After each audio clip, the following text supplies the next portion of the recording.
For those of you who don't know me, I'm Brian Athey. We host this every other Tuesday at 2 o'clock. Founder and owner of Congressional Capital, real estate hard money lending company in DC. So now I do acquisition loans, development loans. I'm doing a storage deal right now. I'm doing an industrial deal in Winchester right now. I do lots and lots and lots of Section 8 voucher multifamily. That is probably my main course, if you will. Every story you ever hear about the capital markets in both temporal and asset specific context. So when we talk about, what people really like right now, the one thing everybody always really likes is very affordable multifamily because it has numerous government incentives attached to it. Outside of that, honestly, industrial gets great terms right now. Being in the office business is a bad business currently, unless you're turning office buildings into affordable multifamily, which is a great business right now.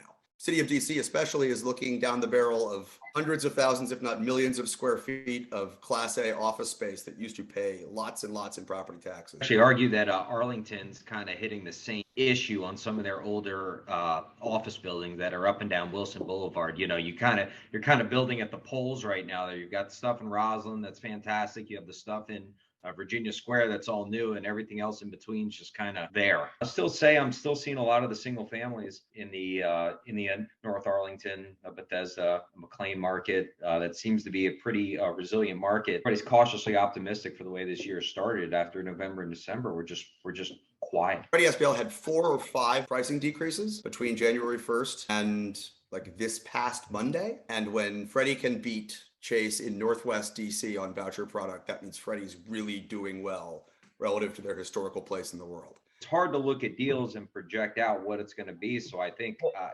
you generally have to be a little bit more conservative on how you're looking on the back end takeout. If you're looking at a longer term deal right now on a fixed rate, in theory, you're getting a better rate. This time is an opportunity for small banks like Old Dominion to grow, because some of the larger, regional banks have just kind of pulled out of the market, as opposed to just going out and finding the best rate. That's more of a transaction where you have more of a direct interaction, and there's probably follow-up business from that. But, anything with something like that would have built in, you'd have to check it quarterly to make sure the money's there. So there'd be, there's a little bit more on the bank's end to make sure that money stays. Term sheets are generally worth nothing, and commitments are worth much more than nothing, although not potentially everything. I think Chris actually hit the nail on the head. It's a lot of moving parts to those things, and I think it's mostly a relationship driven for the most part. I have some larger long-term relationships where it makes sense. I mean, it's a good deal. It's in an A location, and this is kind of where we want to be, and it's kind of cookie cutter. Watch it though,